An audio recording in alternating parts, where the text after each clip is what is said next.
ठीक है। और आप ये समझ लें अगर आप कंसिस्टेंसी से लगे रहते हैं तो डेली कुछ ना कुछ बच्चे कम हो रहे हैं। एक्चुअल जो जितने फॉर्म भरे जाएंगे उतना तो कंपटीशन भी नहीं होगा, क्योंकि कई लोग अभी नहीं पढ़ते हैं, ऑब्वियसली मक्कारी कर रहे हैं या कुछ और भी कारण हो सकते हैं कि नहीं पढ़ना था, तैयारी नहीं करनी थी। तो आप लोग अगर पढ़ रहे हो तो बहुत अच्छी बात है, लगातार कंसिस्टेंसी से लगे रहिएगा। जो कंपटीशन आपको दिखता है उतना होता नहीं है, ठीक है। मजे से बस पढ़ते रहिएगा, कंसिस्टेंसी आपकी खोनी नहीं चाहिए। हो सकता है कभी कुछ दिन ऐसे आए कि उस दिन अच्छा फील नहीं हो रहा है, थोड़ा कम पढ़ाई करी, किस दिन उसको ओवरकम कर लो, है ना। तो वो अपने हिसाब से थोड़ा बैलेंसिंग बनानी पड़ेगी। हर चीज दुनिया में एकदम परफेक्ट नहीं होती है ना, कि आप सोचो कि हम एकदम आइडियली सही टाइम पर उठें डेली और सही टाइम पे खत्म करें, नहीं होता ऐसा। लेकिन अगर आप उसका 70-80% भी अचीव कर लेते हो तो आपके लिए बहुत ज्यादा है, उतने से काम हो जाता है ना। ये कैसा लग रहा है एकदम तैयारी, मतलब कैसा फील हो रहा है? पिछले साल से इस साल सुधार है कि नहीं? लास्ट ईयर से इस ईयर सुधार हुआ है कि नहीं आपके नंबरों में?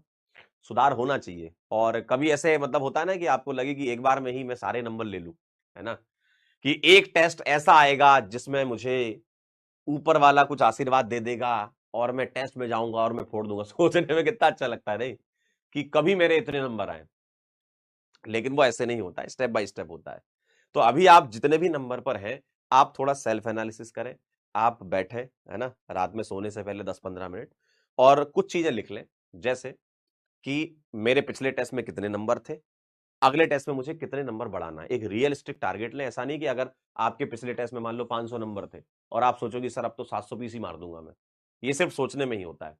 500 है, आप बढ़ाइए 520, 530, 540, ये टारगेट रखिए कि चलो अगली बार मैं 10-15 नंबर और अच्छा करूंगा।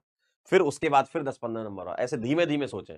और ऐसा भी हो सकता है कि बीच में कोई टेस्ट ऐसा आ जाए कि जिससे नंबर गिर जाए, तो आप फिर उस वाले केस में नंबरों से मत देखना, उसमें एवरेज स्कोर से देखना। कि भाई जैसे आरबीटी टाइप के आपके टेस्ट होते हैं ना, आपके एआईटीएस टाइप के टेस्ट होते हैं, तो जब उस टाइप के टेस्ट होते हैं तो आपको ओवरऑल फिर रिलेटिव रिलेटिव चीज देखनी होगी, है ना। तो वो रिलेटिव चीज ही देखें, तो मेरे ख्याल से रिलेटिव पैरामीटर ज्यादा बेटर होता है ना। क्योंकि कंप्लीट मतलब एब्सोल्यूट पैरामीटर तो दुनिया में ही कोई नहीं है कि आप कोई एक पैरामीटर से किसी चीज को बता दें, है ना। तो जिंदगी और केमिस्ट्री ऐसी तो चलती है, आप एक सिंगल पैरामीटर से चीजों को एक्सप्लेन नहीं कर पाते ना। तो एक सिंगल पैरामीटर भी आपके सिलेक्शन के लिए जिम्मेदार नहीं होते, बहुत सारे पैरामीटर होते हैं। सबसे पहले तो आप खुद ही होते हो, है ना। उसके बाद आप जो कर रहे हो उसके लिए आप क्यों कर रहे हो, क्यों आपने अगर ढूंढा है तो एक पैरामीटर वो हो गया, कि आपका क्यों आपको पता होना चाहिए कि आप क्यों डॉक्टर बनना चाहते हैं, ठीक है। अगर आपने वो ढूंढ लिया तो आपके लिए ना चीजें बहुत स्मूथ हो जाएंगी, काम करना आसान हो जाएगा। हम वो वाले काम बहुत अच्छे से कर पाते हैं जिसमें हमें इंटरेस्ट होता है। कभी होता है ऐसा आपके साथ? किसी को मान लो कुछ काम पसंद, किसी को मान लो गिटार पसंद है तो वो गिटार बहुत अच्छे से बजा रहा होता है, ठीक है। किसी को गाना पसंद है तो मतलब फ्लॉलेसली गाना चल रहा होता है ना। किसी को पढ़ाई पसंद है, एकदम मतलब 5 घंटे भी पढ़ लेता है, पता ही नहीं चलता, थकान ही नहीं होती है। होता है ऐसा।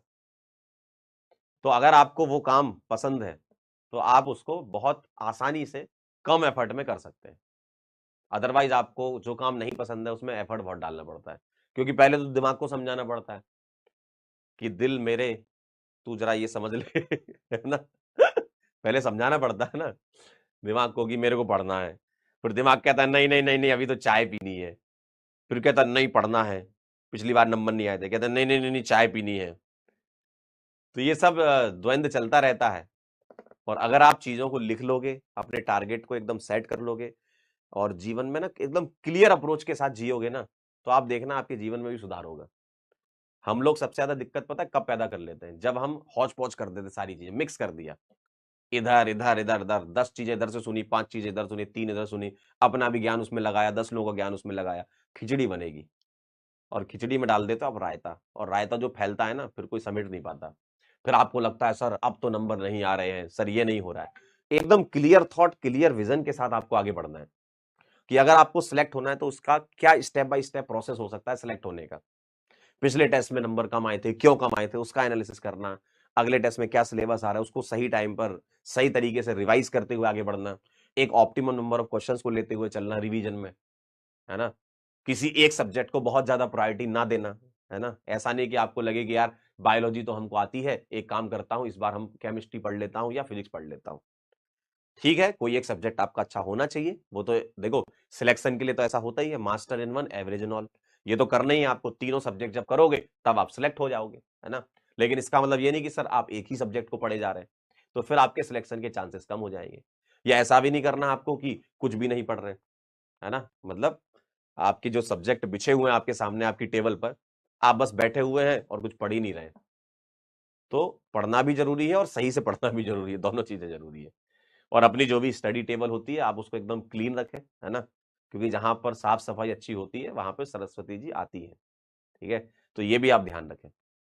तो आपको जो पढ़ना होता है सिर्फ वही चीज सामने रखा करें। ऐसा ना करें कभी कि यहाँ फिजिक्स रखी है, यहाँ केमिस्ट्री, यहाँ बायो, जैसी केमिस्ट्री पे नजर गई और थोड़ी सी तिरछी नजरों से फिजिक्स को देखा और उसने तुमको देखा और बस तुमको याद आ गया कि यार यही दर्द है मेरा, तो तुमने ये छोड़ के उठा लिया। फिर तुमको लगा कि यार ये दर्द दूर नहीं हो पा रहा, तुम्हारी तिरछी नजरें इधर गई, इधर बायोलॉजी रखी थी, आय हाय क्या बात है, ये तो जान है हमारी। तो ऐसा नहीं करना, आपको एक प्रॉपर टाइम सेट करना है हर एक सब्जेक्ट का, है ना। जो आपको कम आता है ऑब्वियसली उसमें ज्यादा टाइम दो, जो आपको अच्छा आता है उसमें कम टाइम दो। इसका मतलब ये नहीं कि बिल्कुल ही नहीं पढ़ रहे, किसी भी चीज को भले ही तुमको बहुत अच्छी आती है, अगर तुम रिवाइज नहीं करोगे भूल जाओगे, ठीक है। चलिए मिलते हैं आपसे नेक्स्ट लेक्चर में, रिवीजन करके आइएगा, तब तक के लिए ओके बाय।